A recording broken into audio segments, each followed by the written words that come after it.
นางอนัตตาวิปัสสนาภาวนาหาหันยอดธรรมอนัตตา2 ชั่วโมงเต็มก่อนนี้นางปฏิบัติกุกรรมในเขา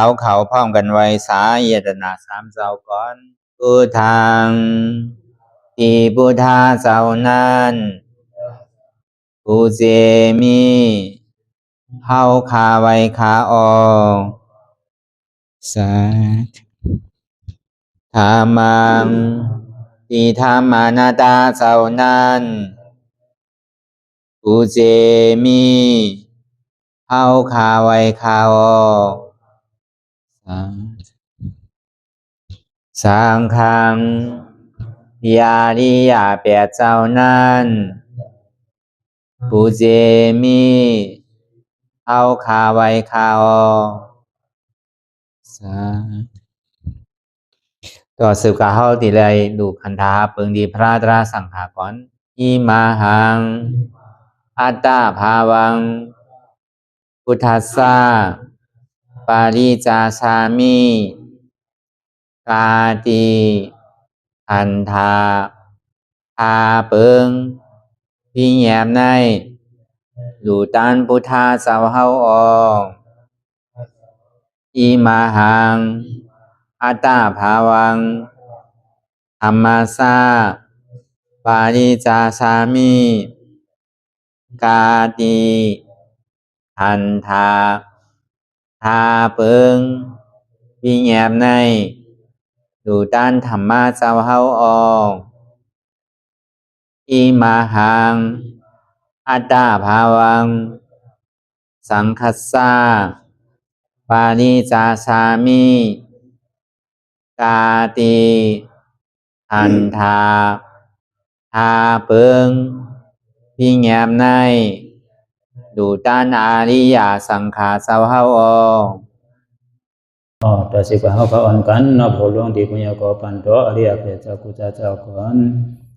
อริยเจ้ากุเจ้าค่ะในยามเมื่อไหร่ก็ดีอันข้าวอ่ำหูเสเลตั้งกามลงสามเปิงไหลวนพิษไหลลาพิษไหลเหตุพินมาเจอนานแค่นดอปดปล่อยวางความบันขาวเขาอย่าให้เป็นอันตรายลงอันเหตุตามาโผนิปานันสกันติคโนมโนกัมมังวสีกัมมังกายกัมมังแสมมุเรวนพิศลาปิตัวเอพิมาติอาริยะเจ้าภูเจ้าสวรรค์พ้นความไม่ถินไม่ใช่นำกองการนั้นขินในยามในจึงข้าวก็บินเสียสมมาเขาปวุนทีวิสิตาธรรมะตังโดอาริยะเจ้าเขาภูเจ้าสวรรค์พ้นความไม่ถินไม่ใช่นำกองการนั้นขินในยามในจึงสังวาเจ้าเขาภูเจ้าภูบายอกิเขาภูก็ภูโกนแสมมุเรวนพิศลาปิตัวเอพิมาติตนตัวสาวตั้งหลังนั่นในสังพยามมุเรนั่นในสังในก็ภูสังเป็นอันตรายเหตุมรรคผลนิพพานเจ้าไหวใส่ให้ทัศนานสีภาวตระปันยาได้เป็นอันตรายให้จำมาผลนิพพานตอนนี้กว่าวันตามเมื่อตาเฮจงกันอาหันทุกข้าทุกข้าเป็นอนัตตาเยาเดียวอนัตตาตาเปอัตตาที่วิจิกิสาเกลียสานั่นเลยมดสิ่งเก่งหายกว่าในภาวะสัตว์ในอังแผงมันคือเลยห้าไหวผลยันห้าขามปุยนิพพานก็เย็นขันภัยสกรรมหลวยตาเนาะสาธุรายการนางนาตาวิปัสสนาภาวนาหานยอดธรรมนาตาในไหนอ่อนด้าส่วนไหนก็ว่านางขาไก่กดขาปลาทักต่างขาไส้ก็อะไรนั้นขาไส้ทักต่างขาปลาก็อะไรมือสองคอนต่างตักก็ยาวไว้จ่อซื่อบิเคนไปบิหย่อนย่านน่ะก็ยาวในเฮารับหูเนื้อเปิดหูยามปิญญารับตาเนื้อเปิดใจงานปิญญาอยากเคยที่มันน้อวิญญาทัดใจที่อันหูนั่นอันไรเสียนันในที่มันพูดบอกเป็นมาเนี่ยเขาหมอว่างเป็นอนัตตาอะไรอ่อนตาเขาไปหันเจ็บไปหันทุกข้าบอกใส่เนื้อหน้าตาตัวเขาตัวดีบ้มเคยใส่เขาออกทางตั้งเคยใส่เขายาวเคยเจียวยาวเคยใส่เขาลึกเคยเจียวลึกเขาเปิดออกตาย เข้าเปลี่ยนออกลูกป้องเกิดแบบตายเนี่ยมันจะว่าตัวดอกหัวท้ายเขามีอย่างตั้งหันชื่อใจอย่างตั้งวนชื่อใจหันเฉพาะที่มันอุปตัวแล้วตั้งแต่ที่เราจะไปที่ไหนมีอันในฟองหลานนี้ว่าเป็นเฮามีเฮาเตียนเฮาอุปตัวฟองมันได้นั่นต้นปีปนเดือนปนวันมาตัวเดียวมันมีหลองสภาวะที่อันแยกลายค่ายมาอยู่คุณมือกูเขียนกูข้าวยามเนี่ยแยกลายค่ายมาลองตั้งเข่าตั้งเจ็บตั้งตายก็มันแยกลายมาลองตั้งหนุ่มตั้งอยู่ดีแหลมตายได้ก็ดีอยู่เวลามันเป็นนะมันแยกลายลองตั้งเข่าตั้งเป็นตั้งตายอย่างเพื่อนนั้นเนี่ยกวนอันผู้หันเพไพ่ลองตั้งเกิดเข่าเป็นตายเนี่ยสังดีอ่อนกันให้ลองตั้งหนีสวัสดีอ่อนกันให้ลองตั้งตาดีป้นลองตั้งเกิดเขาเป็นตายนะก็เบอร์หันเพไพ่เกิดเป็นทุกข้าเท่าเป็นทุกข้าเชี่ยมาเป็นทุกข้าตายมาเป็นทุกข้าอะไรทบยากันซ้ำใดผ่านยานกันนี่ก็เป็นทุกข้าอันขันฐานเข้าเหวียกขึ้นเหวียกลงนั่นนี่ก็เป็นกองทุกข้าลงเลยก็เบอร์ใครป้นใครเกิดใครเท่าใครเป็นใครตายสวัสดีอ่อนกันให้ลองตั้งดีก็กะอันมันแมทดอนตอนเกหรือเปล่านั่นดองการตีเท่าไรมาเฮ็ดวิปัสสนาจ้างตื้อกรรมตาที่ออกหมดป้นดอนนี่มันตีเฮ็ดถึงเฮาป้นตั้งเท่าตั้งตีอ่อนเฮาป้นตั้งเกิดตั้งเท่าตั้งเปลี่ยนตั้งตายก็บนนั้นมันเป็นการแมทดอนตอนเกแล้วก็เป็นการลำลองในภาวะจัดไหนเป็นลำลองหรือเป็นที่สุดได้ว่าเป็นกรรมดีที่สุดสังว่าเขาเลยเฮ็ดไรจ้างตื้อกรรมเลยก็คือกรรมเขาดีแหละเขาจะมีอะไรมาจ้างตื้อกรรมเขาจะมีอะไรมาถอมมายินอะไรมาจ้างตื้อกรรมลองตั้งหมันลองตั้งหันจือใจลองตั้งสัมมาลองตั้งหันลองตั้งวนหันจือใจนั่นเกิดมาเป็นก้นมิวหือเปลี่ยนชื่ออยู่ที่ไรอันนั้นแต่มันเป็นรองใหญ่ก็เบอร์โคเอาในมันเลือกเกิดอะไรเนาะเกิดมาชื่อก็มันก็เป็นรองตั้งเพราะอาจารย์หลังปางก่อนอติกาลาปนมาเลยเฮ็ดสังไว้ก่อนที่ไรมาหับห้องในเพราะอาจารย์ปังเนี่ยมันเลือกเกิดอะไรก็เลือกเกิดอะไรในโกนเขาในก็อะไรก็ใครก็เกิดตอนหนังลูกดีเมืองผีมาได้มันย่ำเลือกเกิดอะไรเนาะคนผีนั่งผีก็อันตายอยู่ในเมืองผีเนี่ยก็เลือกเกิดอะไรก็เขาใครมาเกิดเขาใครเลือกเกิดเตียนมีศาสนาใครเลือกเกิดเตียนขุนตีมีตราเพื่ออะไรที่อันเฮ็ดการดีการแมทนั่นเขาดีเลือกอะไรก็ว่าการดีการแมทในอ่อนเขาว่าถึงเมืองผีนะสร้างก็อยู่ในเมืองคนที่มีลองตั้งดีบางมีดีเป็นอยู่ก็การห้ามเฮ็ดตั้งดีก็เขาก็มันเลือกเกิดต่อพี่เขาเวลาเป็นคือเซต้าเขาพูดเซต้าเนี่ยก็เขาเลิกอะไรวะเพราะก็ตายเป็นผีก็ดีกับเกิดขึ้นดีหอคำเมืองในเมืองนาก็ดีกับเกิดขึ้นที่อันควบภูมิปิญญาตั้งหูก็ดีกับเกิดขึ้นที่อันภูใจดีภูมิลองดูลองจุนลองดูลองตั้งภูให้การดีเสียเนี่ยเลิกอะไรพอถึงเมื่ออายุอาชาเขาดีเสียงมาในผีเขานั่นก็ย่อยมากว่ะเงาแรงอันเขานั่นก็ไปไหว้มาว่ะเขาหัวว่ะอาชาเขาดิมมีอยู่คือเงาอ่ะก็เป็นนั้นเนี่ยก็เขาก็กว่าที่สวนเซอร์อันเป็นสวนนันตะวนนั่นที่หอสาราสุธรรมานั่นแต่ยอมใจกันว่าเป็นฮือหลักก็ใครปอกมากขึ้นเนี่ยก็เฮ็ดตั้งดีเลยมีศีลเลยมอดูมอต้านมอจากก้าว่าเป็นนั้นก็ขึ้นดีฮอตมากทมยากกันขึ้นเที่ยงซ้ำปันกู้โศกกันพรกันว่าคือได้กับเป็นโก้นนาเนี่ยว่าเสียที่ไรเฮ็ดลองตั้งดีเล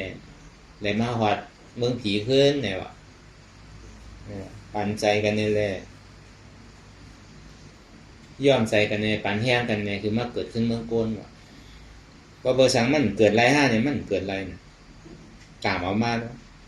เมื่อใจสุดท้ายเนี่ยมันพูดเนี่ยมันตีเป็นชื่ออยู่ก็ใจขาดมากในอากูโศกเก่ามันปล่อมากกว่ามัน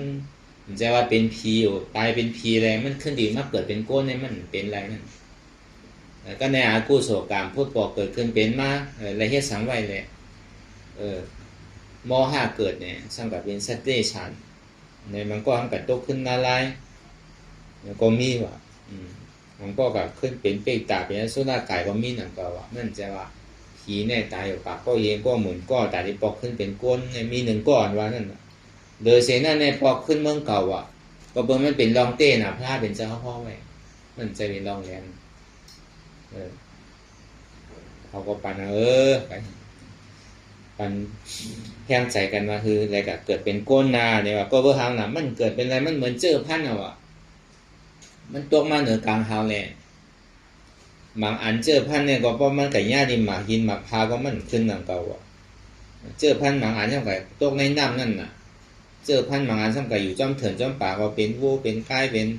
ตัวสัตว์ตัวเถินเนี่ยแต่ตกในน้ำก็เป็นปลาเนี่ยใช่ไหมปากก็เห็นก็หมื่นก็แสนก็ล้านก็ในจุดนี้มาเกิดเป็นก้นหนึ่งก็ว่ะมือเลี้ยวขั้นหยาบเหมือนนั่นในฮาวายหยาบมือเลี้ยวขั้นหยาบมือกูปอกเป็นมียกมีหยาเนี่ยก้นเทามือกูปอกเนี่ยมีเป็น10 ปลายชาวปลายแล้วยังว่าง่ายก่อนนะเพื่อทำมือเลี้ยวเนี่ยหยาบเป็นนับตัวปันมีง่ายๆลูกอ่อนตาปันมือเลี้ยวเนี่ยโกมีลูกอ่อนกันก็เหมือนรายการงานการเจ้าเก่าเพื่อนเจ้าเก่าไปมีไปปันใครมีเดือดร้อนเนี่ยแค่หยาบก็มือเหลียวแค่ตอนนั้นหยาบก็แต่ในก้นยังน้ำขึ้นน่ะตาที่เป็นก้นมือเหลียวในแค่หยาบว่ายาวนั่นเป็นในง่ายนั่นน่ะก็วันนั้นแหละตอนนั้นผียังสุดตอนหมู่มองใครเป็นก้นก็บอกว่าในเมืองโคกลางเนี่ยเฮ็ดดีเฮ็ดให้ก็เป็นนิมันเนี่ยจังว่าเขาเกิดว่าเพราะว่าจาปานก้น1 จาเนี่ยเขาเลือกเกิดไรก็จะเขาเลือกเกิดไรในปองว่ากามเขาดีอันเขามักมีดีเป็นเนี่ยมักมีดีเป็นเนี่ยมีจื้อมีเสียงเนี่ยมีเงินมีขั้นเนี่ยมันจะเป็นเรื่องใหญ่อันเขาเกิดมาในมีอย่างการขนาด32มันเต็มทวนแล้วอันนั้นน่ะเป็นลาพ่อโกนทางในมันหมังก็มันเกิดมันใจเงินคำปามาตีได้มาเฮ็ดหาเขาตัวพอเปิดกามตั้งหลังเขาเฮ็ดไว้มันเขาเฮ็ดไว้มันเลียเขาตีได้มาเฮ็ดเอาหาเขาก็มันก็ในเกิดมาในเงินคำว่ามีไว้เอาน่ะบ่เมบ่หาไว้เอาน่ะอันนั้นเป็นเขากามดีและเฮ็ดไว้น่ะเก่ามันก็เกิดมามีสังอภานน่ะ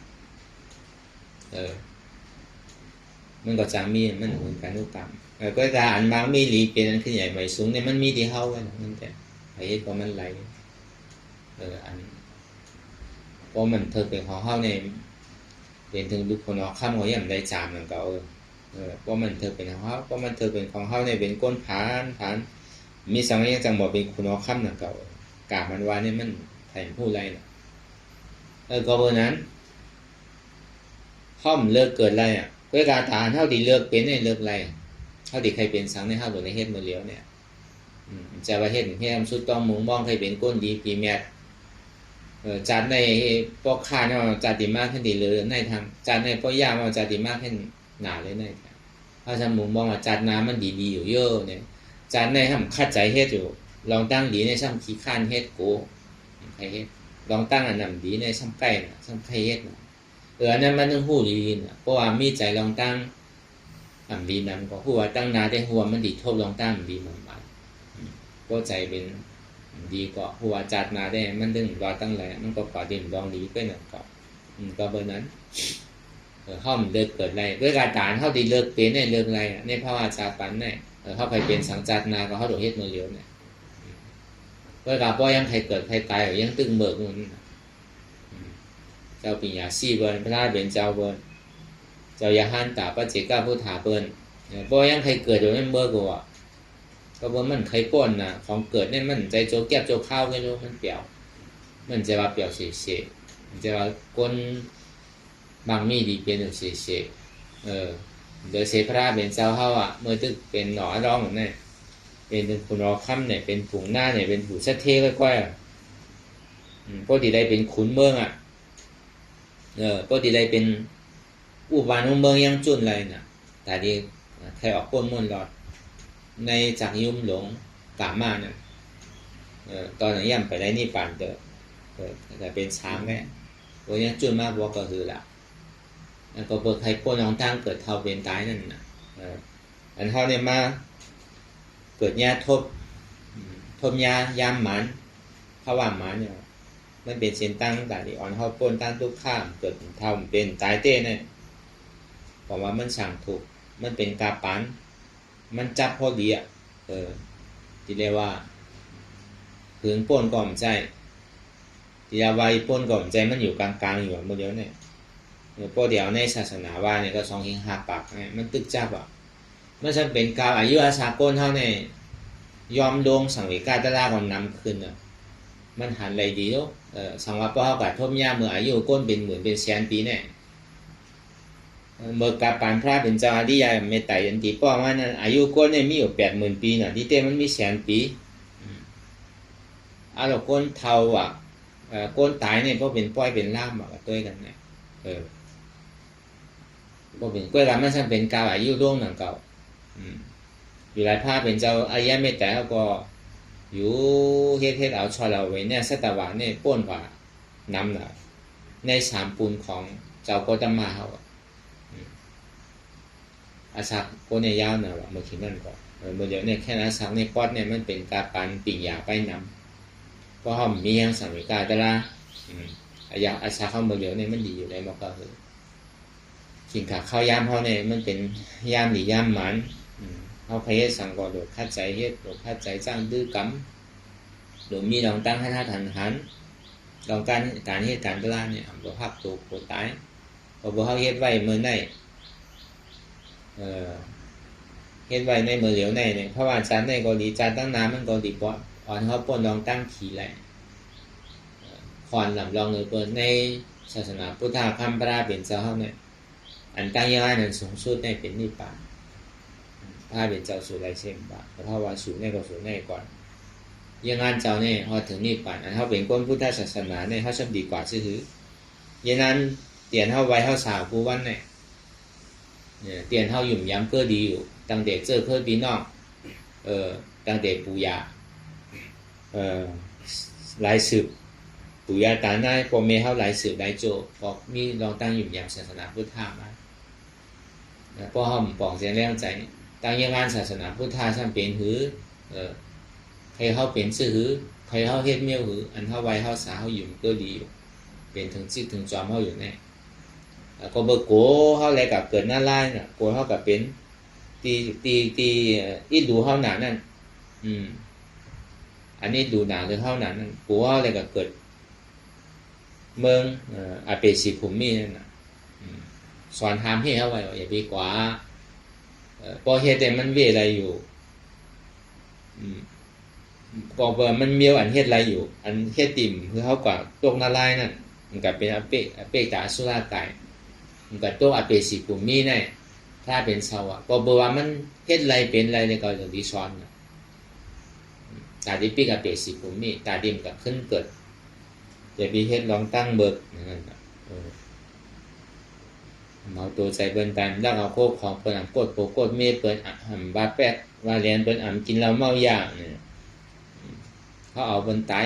เปิ้นเขาตายก็ไม่ดีเปิ้นเอาเจอคือเขาตายก็ยังไม่ดีก่อนคนเฮินเหลียวเปิ้นมาแหมดูแหมร้านเขาแหละแหมปีแหมนอกเขาเจออย่าไปว่าตัวเขาเตือเขาก็เฮ็ดทางเปิ้นก็ปีนอกเปิ้นก็ใจเราเขาว่าบ่เอาลองก้นว่ากันมื้อนั้นเขาก็ลากเปิ้นมันลากเขาเนี่ยก็เขาก็เจอนั่นก็เขาก็ลากเปิ้นก็พวกของอันที่เปิ้นการลุมลามาเนี่ยเขาสำคัญลากก็เปิ้นก็เจอเขาก็เจออันเขาก็ยาเก้าโผก็มีเปิ้นนั่นก็นั่นก็เปิ้นมายาเก้ามีเขาเก้าโผเขาก็เขาเจอเขาก็ยาเก้าเปิ้นก็เปิ้นเจอนั่นก็อันเขาก็ว่ากำเป็ดกำเหรียญเปิ้นมาว่ากำเป็ดวันเหรียญเขาเนี่ยก็มื้อนั้นก็เปิ้นก็เจอเขาก็เจออันกินเหล้าเมายาเมื่อเป็นก้นกินสังกอดีอยู่พวกกินมากกว่าเป็นเมี่ยวนั่นแหละหมอลาก็ลาดมากนะหมอเด็กก็เหล่มากนะฮัดเทศไทยก็ฮัดเทศมากนะเนี่ยมันถึงอ่อนดีคนกินเหล้าเมายาเนี่ยพอมาเป็นในหอในเฮือนเขาก็เจอแต่เป็นในหอในเฮือนเป็นก่อนเจอก็บนนั้นอันนี้มันเป็นรองตั้งดีอย่าไปอ่อนกันเฮ็ดเนี่ยถ้าเป็นเราสอนแบบอ่อนกันตีเกศสุบันอ่อนกันอันเปิ้นมามีดีเปลี่ยนได้ดูแลหมอยืนหมอดูแลสังพื้นฐานผู้ก้นดีนั่นสองมาเนี่ย หรือมีศีลหรือมีศีล5ศีล8เราเอาศีล5ศีล8ศีล10ศีลปากปลายศีล2ปาก27หรือได้กำศีลคืออินเดเลลีจะไหนพาเป็นเจ้าปีเงี้ยไว้เรียนใจพอดีนิ่มนั่นเลยเฮ็ดสมถะเลยพอดีป้นลองด้านทุกข้าอะไรตั้งอย่างนั้นในศาสนาพุทธะข้ามบาเป็นเจ้าในเรื่องติ่มกับเกิดขึ้นในปี10ภูมินั่นที่ได้เฮ็ดถือเนี่ยที่ได้ผู้หันถึงนิพพานดีกัดเย็นตั้งอย่างนั้นสูงสุดของพุทธศาสนาเนี่ยที่ได้ฮอดถึงนิพพานเมื่อนั้นพอฮอดถึงนิพพานเนี่ยในจะได้ป้นตั้งทุกข้าป้อมไปฮอดถึงนิพพานในก็ที่ได้ทุกข้าจริงๆจังหวะยังงานนั้นสูงสุดในที่ได้ฮอดนิพพานดีกัดเย็นอย่างนั้นเขาก็เหมือนกันทำต่อเขาไว้เขาสาเขายิ้มเขาย้ำเมื่อก่อพระเป็นเจ้าเขากว่าที่ไรก็เขาหลบคัดใจกว่าที่นั้นเนอะพระเจ้าก้าเขาจะมหาสาวกะอัคราสาวกะปกติสาวกะผู้เจ้าโกปะเป็นอันกันฮอดคืนนี้ป่านโมดอ่ะขันธานิโรธากิเลสานิโรธาก็เมื่อนำขันธานิโรธาก็เมื่อยนั่นอ่ะพอใครเขาจอดถึงเนี่ยก็เขาก็หลบคัดใจพอใครเขาจอดถึงหนึ่งอะไรก็ดีพอจอดถึงนั่นเนี่ยก็ที่ไรมีหมักตาช่องหวยหมักตาสมาธิที่ใดหมักตาสมาสังกัปปะตั้งหันอันหมักแมนตั้งบนอันหมักแมนสองเปิงในเหตุการณ์มันกว่าอยากได้ขันธาที่โกต่อไปกินอะไรเสียนอันเตียนมันมีลองตั้งหันพิษวนพิษไว้เสียหันว่าตัวเขาในมันกึ้มหันว่าตัวเขาในเป็นสุขะหันว่าตัวเขาในเป็นอัตตาหันว่าใจเขาในมันกึ้มหันว่าใจในเป็นสุขะหันว่าใจในเป็นอัตตาหันว่าอันเปี่ยวอันมวยอันเสื้อในเป็นของเขาอันขันใจขี่ใจในเป็นใจของเขาจะไหนมันเป็นเราตั้งหันพิษเสียนมันเป็นเราตั้งวนพิษเสียนก็บอกว่ามันกึกจะพามาปียาวเข้าหึงลองตั้งหันพิษวนพิษนั่นแหละเนื่องเลยครับพอดีหันหมันเมียในหูหมันเมียเนี่ยจะเลยใจเอาสมาธิที่สมาสังกัปปะนั่นคือเขาพอดีได้ตื่นหูหันสภาวะเปิงเตดีมันเป็นอยู่อย่าไปหยอกตัวเจ้าเก่าอย่าไปเรียนตัวเจ้าเก่าคือได้ตื่นหูพองว่าอะไรเป็นเตอะไรมันผิดอะไรมันถูกอะไรมันเตอะไรมันแหลนนั่นเนี่ยก็เข้าพอดีคืนหันสภาวะที่มันเป็นเตแค่ไหนที่เตมันก่อนใจว่าอันที่เขาหันวนไว้เนี่ยมันผิดไว้หรือมันต้องพิษตั้งแต่โหปึ้งเงามันอ่ะตั้งแต่เพราะว่าจัดดังปางก่อนก็เขาก็ต้องเฮ็ดพิษวนพิษไว้อยู่ที่กันอ่ะก็พอเขาหันพิษวนพิษว่าเขาอะไรมากของพิษอยู่มือเดียวหนึ่งเนี่ยพอหันหมันแม่วนหมันแม่เนี่ยกว่าจอมพลายอ่ะพระเป็นเจ้าป้องมาเนี่ยผู้กระหือนำเนื้อเม็ดหินเม็ดทรายก่อน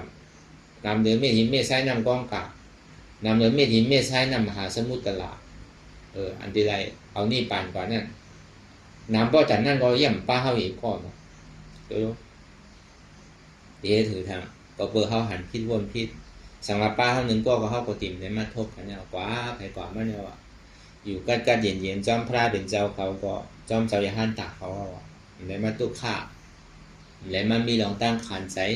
มีรองตั้งสุกสักกว่าโมดก็เปิดเข้าหันพิษวนพิษยังตึงมือกว่าที่ตีกันน่ะก็เบอร์นั้นแหละทำมาให้การตลาดเนี่ยคือแหละลายมือเข้าตีหายลองตั้งหันพิษวนพิษเท่าตีสุดเซงก่อนนั่นเลยก็เข้าตีอะไรคือเราคือทำวนทางหายหาทางเลยครับพอตีย้อมภาพได้ใจมันย้อมภาพก็ตัวเนี่ยอย่าเป็นหนึ่งอย่าไปค่ายมันดีเป็นก็คือก็การเล่นสุดมากกว่าถ้าการตีไรภาพนั่นก็ไล่มันในไล่ตื่นตันแต่ที่ตึกต่อแสงมันน่ะมันมีตีอันนั้นเนี่ยมันเป็นลายยังไงที่สุดอ่ะเพราะเขาว่างตัวก็ย่อเนี่ยเอาขาดทับว่างใส่ว่างก่อนเนี่ยก็เป็นถึงมากก็ย่ออย่าใจภาพก่อเติ้งมันอ่ะมันภาพก่อปล่อยมันในก่อนอ่ะใจใครเรียนก่อเขาถึงเมืองไรเจียงเลยก็พอห้องค่ายตัวเขาก็การในปองมากขึ้นเหมือนก้นปล่อยวางนั่นน่ะปล่อยสายมันกะรวมมันแห้งกว่ามันกว่าไกลอ่ะให้ก่อให้มากก็การในตื่นมากขึ้นนั่นน่ะมันเหมือนนั้นด้วยกันก่อนแต่ที่เอาใจอยู่เนี่ยเดี๋ยวเสียหันเจียวหันตุกขาทำมีหันนั่นน่ะเอาใจอยู่ก็เดียวอ่ะทำใจหู้พอหันในพอหู้เนี่ยมันใครว่าจอดถึงเบื้องไหลเจียงไหลเจ้าไหลก็มันคำไหลก็มากบ่ล่ะพอถึงตัวกลนำป่าลายสูงขึ้นเมื่อถึงเดินถึงลาก็ยาวไกลพอถึงในชัดจังหวัดลาก็ยาวอ่ะปอกมากขึ้นหมดอ่ะพอเอาใจว่าเนี่ยยาวอ่ะเอาใจว่าอย่างกล้าซ้ำเอาตัวว่าเจ้าไหนในเต้ก็มันมีเบอร์ หันในป้อนใจอันหนึ่งอันเดียวเนี่ยของใจเขาธรรมดาเนี่ยมันเรื่องโค้งผิวไหวเสียมันเหมือนลิงอ่ะวนไปเดียกระโจนเล็ดมืออ่อนกำเหลียว5 มินิ1 มินิก็เนี่ยมันพวกผิวก็เหือพวกอันนับอะไรเนี่ยพวกเขาถึงปลายร้อยแล้วเนี่ยกระโจนเขาหนังมันเนี่ยไปว่าย่ำพอเขามันหนังบางตัวก่อนมอง1 มินิเนี่ยอันเท่านังหรือตีเนี่ยพวกปลายอ่ะน่ะพวกปลายออกกะฮออกกะเดียนเท่านังเนี่ยออกบางพวกกะฮอถึงเพื่อนเราก็มีพอถึงเมืองเขาก็มีพอถึงเมืองไทยก็มีเมืองบานก็มีพอถึงปลายร้อยพวกน่ะพอกับพอถึงในเวียงพวกนี้ว่ะมันไวพอแต่นั้นโน้ใจเขาเนี่ยวนได้ดีตั้งไวมันเนี่ยแต่พอมันมีลายมันเนี่ยมันทิ้งอะไรแล้วเดี๋ยวใช้เนี่ยมันดีคูน่ะเอากระซอแทบไว้พอจอดเจอ่านโฮเฮงโฮหมื่นโฮแซนโฮล่างก็เอาไรรู้ใจอยู่เนี่ยมันดีคูน่ะจังว่าแต่ที่เอาใจเนี่ยไรเนี่ยเดือเสียว่านางหันตุกข้านางหันเจ็บนั่นก็เจ็บตุกข้าปอมาเนี่ยมันดึงดิ่มก็เดี๋ยวนะอันนี้ต้องไว้ดีเพราะว่านางตะล่ามันก็ดิ่มหูอ่ะอันนั้นมันเจ็บนะพวกมันเจ็บได้ใครนางหึงอยู่อันนั้นเนี่ยสำคัญเปลี่ยนดังวนก็เบื่อเท่านางหึงใครหันเจ็บนั่นน่ะก็เจ็บมาได้เท่าตีเป็นเท่าเข้าหลวงหูว่าอนัตตาเนี่ยมันติดไอโจเหมือนนั่นมันติดไอพรมันพรดีเหมือนนั่นจอมมันเป็นอนัตตาเตี้ยเป็นอนัตตาเตี้ยมันหูกันเดียวเพราะมันเจ็บถึงใจถึงคอมาเพราะมันเป็นอนัตตาเตี้ยก็มันเพื่อนหนึ่งค่ายตายเขาเติมมันต่อถึงคนพ่อยาวพ่อป้อก็เป็นอนัตตาเตี้ยย่ำไปท่านยาวท่านป้อเนี่ยมันก็ขึงกองการใครเพื่อนใครหนึ่งใครค่ายใครใหญ่นั่นมันแจอนัตตาเตี้ยมันเป็นอัตตาเต็มๆมันมันดึงหูไรกำเดียวใจเขาเป็นหูนะพอเฮ็ดอยู่ที่ในเสียเพื่อกูเสียมีกติเสียจ่าวเสียอธิษฐานก็มันลูกเฮ็ดกว่าปุ่งมันเพราะเป็นที่ไหนที่เรียกว่าเนินเจ้ามือนั่นมาเขาดีฮอดจอดถึงอันเจ็บเนี่ยก็อยู่มันดีหายกว่าทุกข้านี่อยู่มันดีหายกว่าอาจารย์ที่เขายิ่งยักกับมันมาถึงมาเป็นเท่ามีเท่าเนี่ยก็ค่อยๆวางล่วงต่อถึงมันก็ตกขาดกว่าอะไรก็เบื่อมีลองตั้งสมาธิที่สมาสังกัปปะลองตั้งหันหมันแม่นบนหมันแม่นนั่นหันสับปะหันนั่นหันสังก็ย่อมแม่ตอนต้นแก่เหลืออันเขาหันสมาธิที่หันนั้นมันมีนั่นวนอะไรก็ย่อสับปะวนหยาดปีหยาดตั้งบนเนี่ยมันเหมือนอันเขาวนเตียบตาเตียนเขาหมอปล่อยว่างแหละอันนี้เนี่ยมันเป็นพื้นเป็นเพเป็นไพ่มันเป็นหยาดสู่ของไพ่หันยันหมันแม่เนี่ยเรียกว่าหมันแม่เนี่ยอันนี้มันเป็นคออันหันในชัจวาระตั้งโมตั้งเสียเนี่ยมีลองหันอะไรเนี่ยแม่หรือเสียหันเนี่ยลองตั้งเต็บตัดอันไหนก็ยาวเต็บตัดเคืองไหลเมี่ยวไหลอันเป็นคุณเป็นสังเป็นเต็บตัดเป็นสังเจนเนี่ยปันโอใจแต่นานเนี่ยปันแก้วปันเสียงปันเงินปันค่ำเนี่ยเจ้าเนี่ยก็ย่ำคึกตอนเหมือนนั้นมันยังติมีเพมีไพ่เนาะปันเมี่ยวนั่นปันเมี่ยวนั่นเนี่ยติมีเพมีไพ่เหมือนศาสนาศักดิ์สิทธิ์พุทธพระเป็นเจ้านั่นมันก็เป็นดูปุ่งหน้าเมื่อมันติเกิดมานั่นเมื่อมันติเกิดมานั่นอันเป็นหอกเป็นหลับในหอในวันในเมืองเนี่ยแรงกว่าเสียงกว่าก็แรงกว่าเสียงเอาเนี่ยก็มันเกิดมาต้องเกิดมาเนี่ยก็พอทำเป็นปุ่งหน้านั่นนะพอเป็นปุ่งหน้ามาตัวเปรากาลาเนี่ยดูมันซ้ำเกิดวันนั้นมันก็ว่ามาตัวอันนะครับมันในดูเขาเนี่ยดีเป็นเจ้ากลางดีบ่ยิงกลางเนี่ยเป็นปันหนึ่งเบอร์น่ะในโลกล้อกาดังโมตั้งเสียงเนี่ยลองตั้งกัดแขนลองยิงกลางเนี่ยเป็นปันหนึ่งเบอร์เป็นก่อนแมนหลอนตอนเกย์หรือเบอร์ต่างกันเนี่ยก็วันนั้นเขาก็มีปางกลุ่มกันเนี่ยก็ไล่มาอยู่10เดือนเต็มเอามันก็เกิดออกมาเพราะมันเกิดออกมาเอานี่ก็ปองมาเคยเปต่างก็มันวันยุคมันในที่ใดเป็นเจ้ากลางเป็นหมอกลางเพราะเป็นน้ำแนวเนี่ยก็มันก็สำคัญตื่นเจ้ามากกับเราเนี่ยคุณออกคำคุณออกคำครับเมื่อว่ากลางคืนจ่องเจ้าเขารับดีอยู่5เนี่ยมันดีจังกับรับดีเป็นหอกเป็นหลาบเจ้าเนี่ยคือโมเดอร์มันดีเป็นไพ่โย่ปุ่นนะจามตองได้ปิดตามมันใจข้าเจ้าในบ้านในเมืองเนี่ยก็คือเหมือนกันหมดเขามันใจในหอเจ้าก็เห็นก็ ก็บ่สังหลามันเป็นรองสังหลามันเป็นนั้นเนี่ยว่ะอ๋อมันเป็นรองดีของเขาก็บ่ลูกอ่อนมันเกิดมาลูกอ่อนพุ่งกามใหญ่มันเกิดมาเลยมันเป็นข้าวลูกอ่อนให้เกิดแล้ว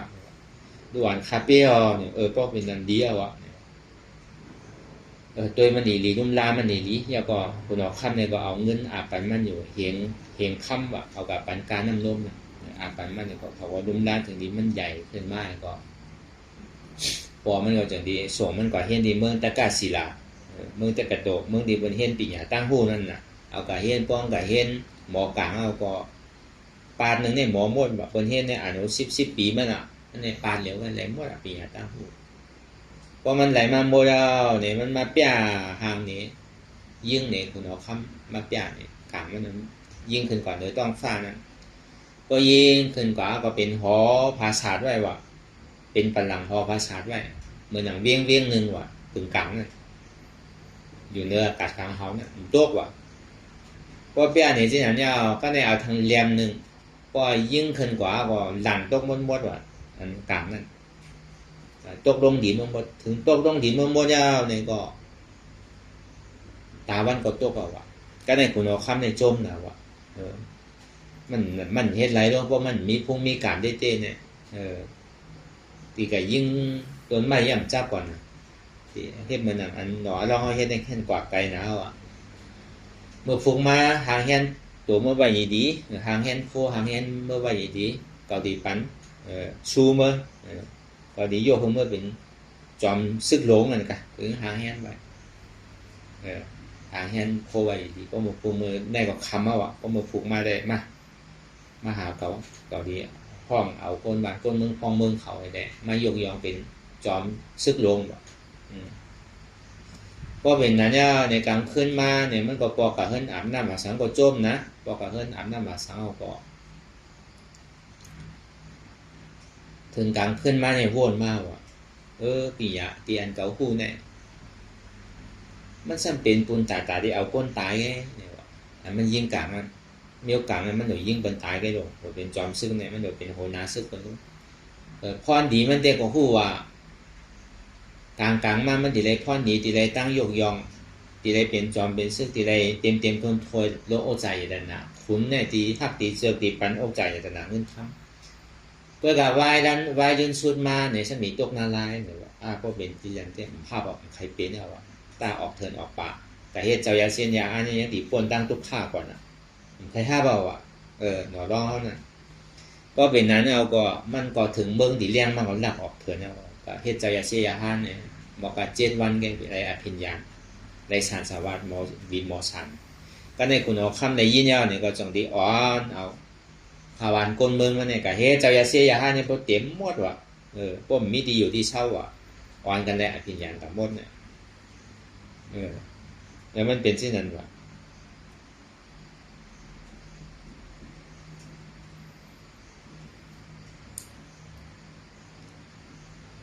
อันนี้ครับว่าตอนมือเป็นหน่อลองพลาเป็นเช้าเนี่ยแล้วก็เพราะว่ามันอ่อนจังที่เดือเขาเพราะว่ามันเป็นตั้งหูตั้งหันลองตั้งหันที่มันมาจอม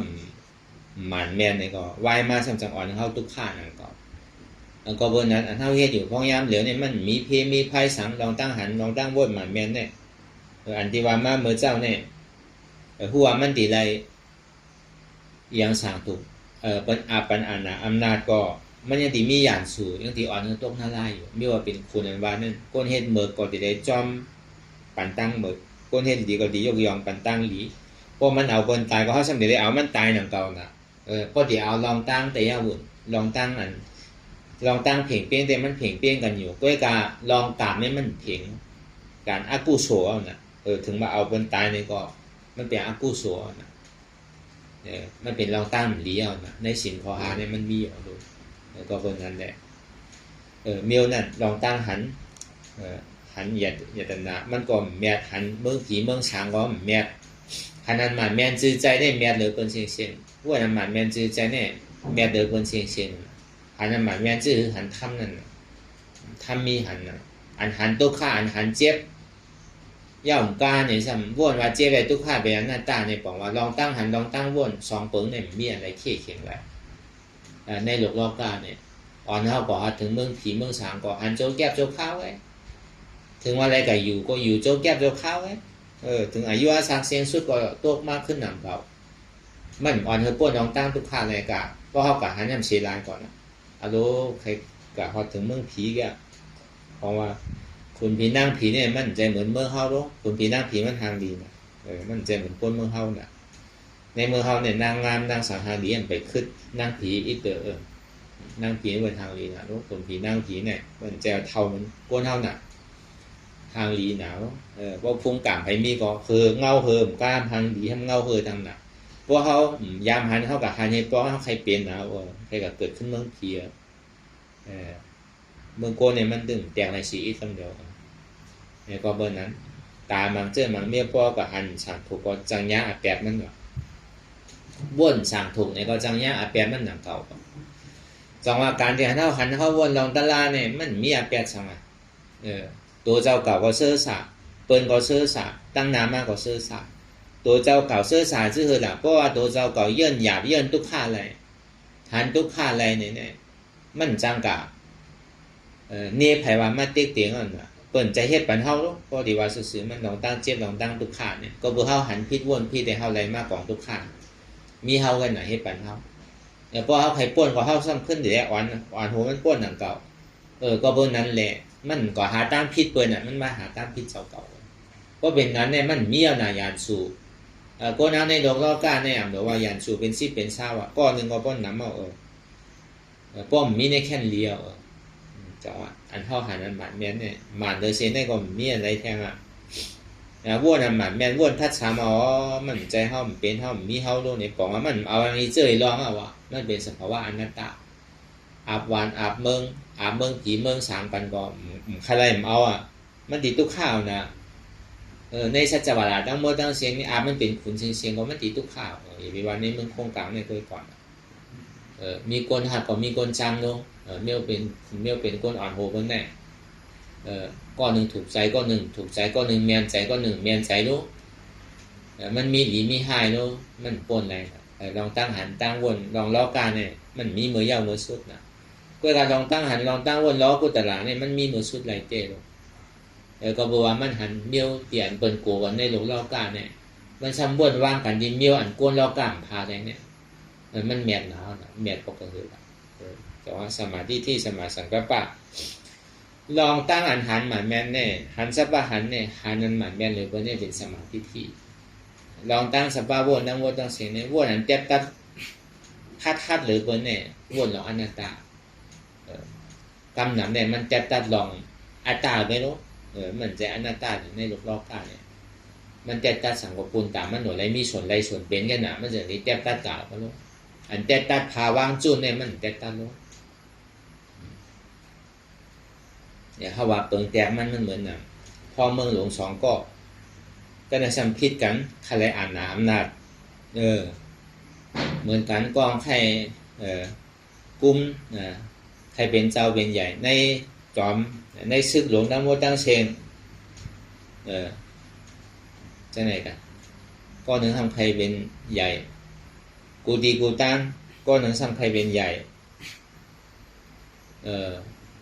ในบ้านในเมืองที่เสียงเนี่ยหิมกันใหญ่นั่นนะเขาว่าโมเดียวก็มีอยู่อันนี้เขาว่าใ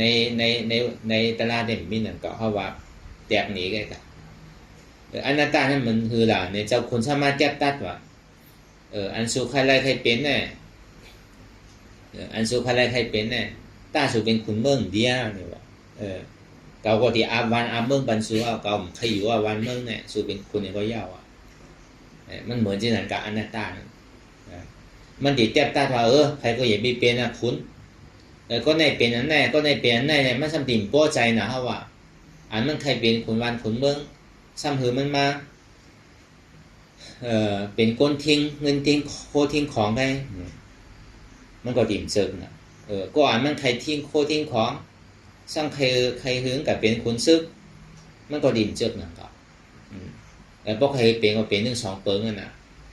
เป็นถึงซึกมีอำนาจเจ้าแม่ทิ้งเงินทิ้งโคของเจ้าแม่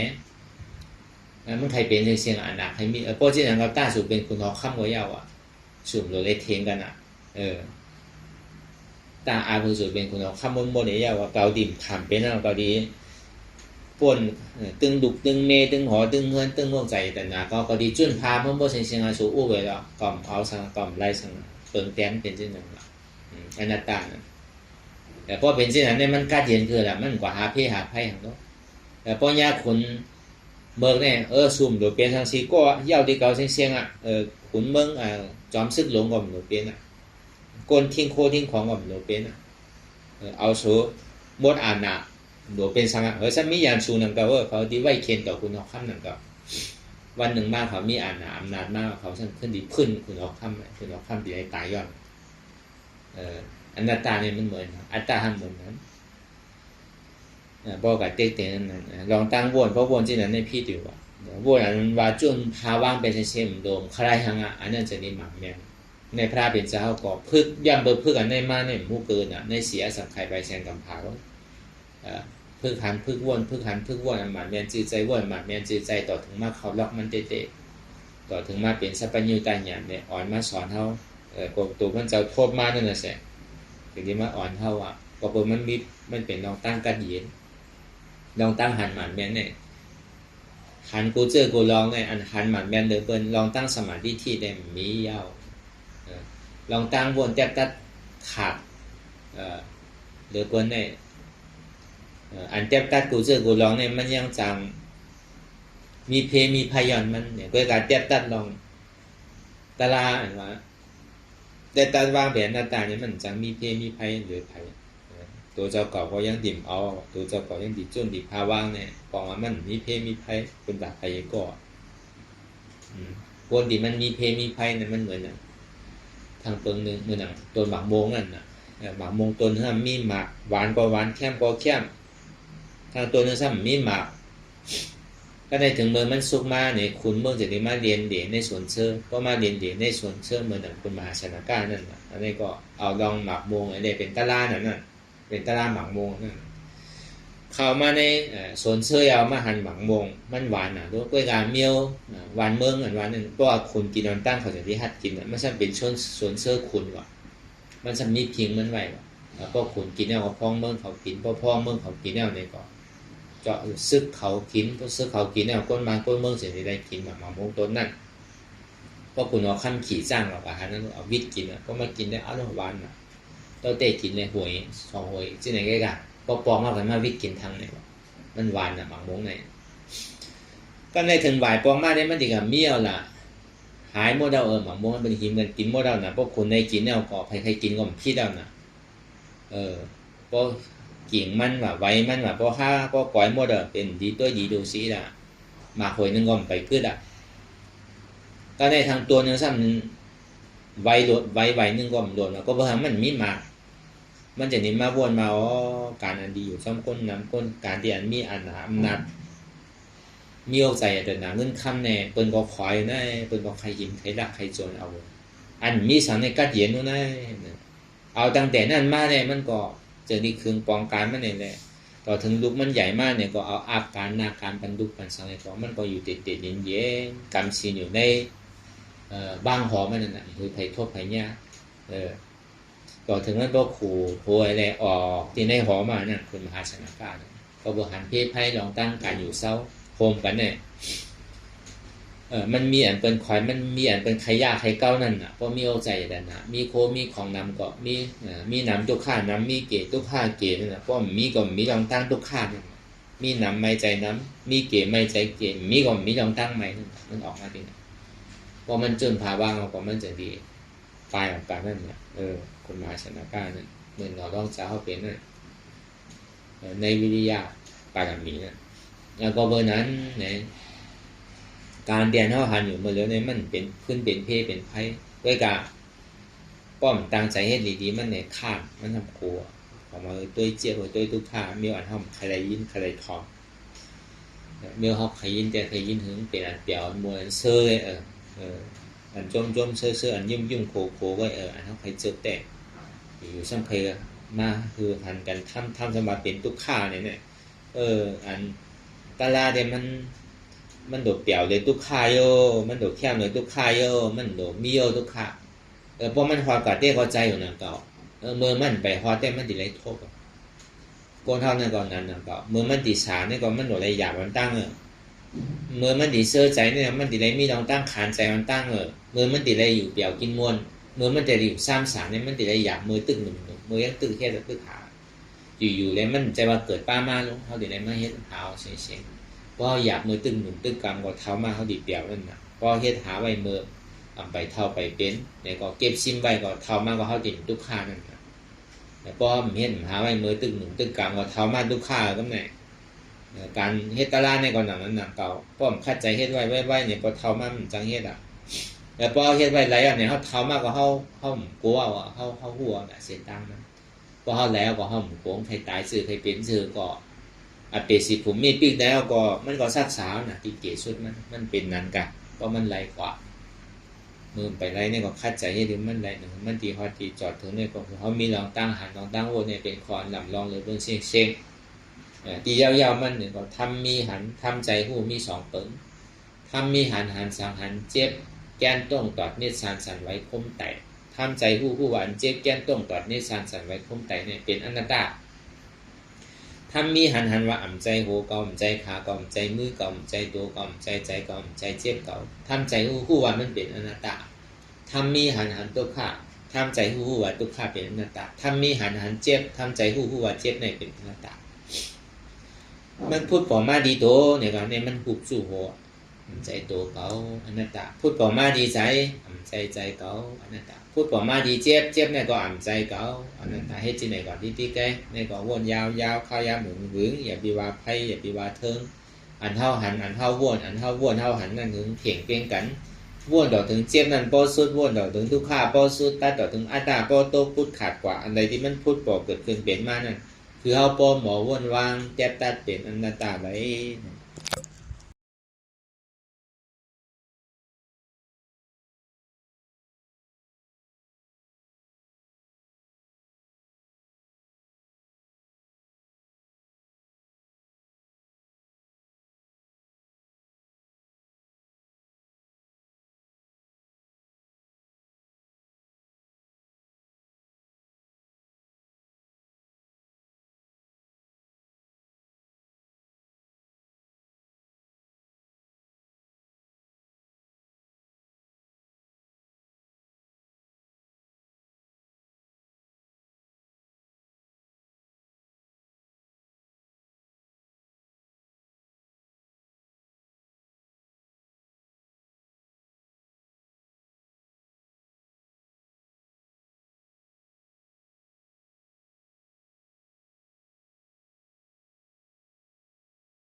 ลองตั้งอันเป็นอยู่กุเซอกุยาย้ายข้องคำไว้ที่ใส่หูถอดถอนออกที่ใส่หูมันออกเสียงก่อนสภาวะอะไรก็ดีลองตั้งอะไรก็ดีอันเกิดขึ้นมาที่อยู่ตัวที่ใส่ที่เจี๊ยบสนัดถอดถอนออกที่ใส่หูมันออกเสียงสภาวะยุทธาสีเปิงสนัดเจ็บเทียนโตกอดเนตสั่นไหวโคมไต่ไม่กัดอ่อนแข็งสู้ตุนทรัพยายจึงอยากเป็นดูสภาวะยุทธาสีเปิงสนัดตีหนังทาดกว่าผู้ทรัพย์ตีอัตตากว่ายึดว่ามีโตมีใสมีเจ็บสนัดเอาบ่วางเป็นอนัตตาไหลลองแสนพ่องปิวอยู่อันเฮาว่นลึกว่นเลยอยู่เป็นเดิมเป็นลาวอยู่ซึ่งในสาวถอดถอนออกตีใส่หูมันออกเสียงก่อนยอมกึดยอมออกยอมลงอันเฮ็ดให้เฮายินดียินให้เสื่อมอารมณ์เสื่อมถึงใสถึงคอไว้ตีมันยืดไว้ตีมันเป็นทุกขานั้นควรปล่อยวางออกที่ใส่หูมันออกเสียงก่อนลองเสื้อเป็นทุกข้าเลยลองย้อนถึงใสหลายๆอย่างมันเกิดขึ้นมาตีตัวตีใสตีเจียบสนั่นควรวางย่อเสียงก่อนก่อยค่ายย้ายลายหนึ่งพื้น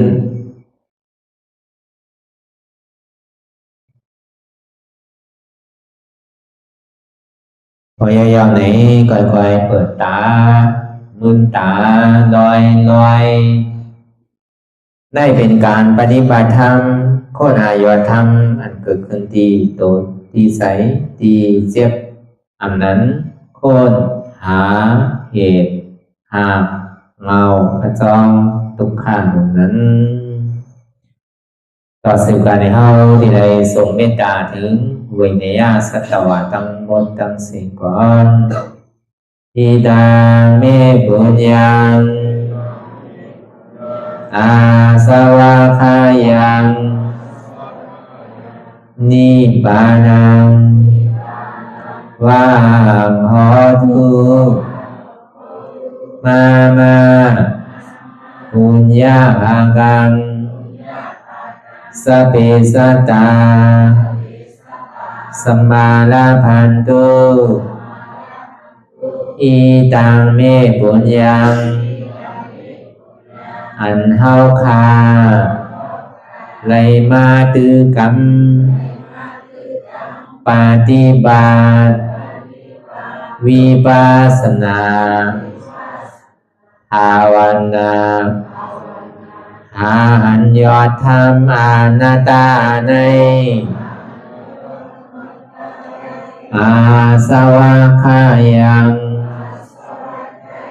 เปนันถาสัพตัดเปนาสวะสีเปิงเสียวแลนิพพานังตีนิพพานันขอดูให้ถึงเสกัมติคามาปุญญาภากัง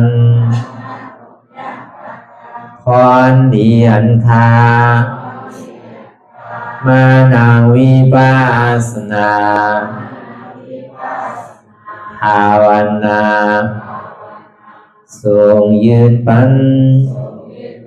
สเปสัตตานังเอวปอเมสลาญาติกาดึงเคเจอเคได้ก็แลจากว่าสัตวาทั้งสิ่งดังดวงนั้น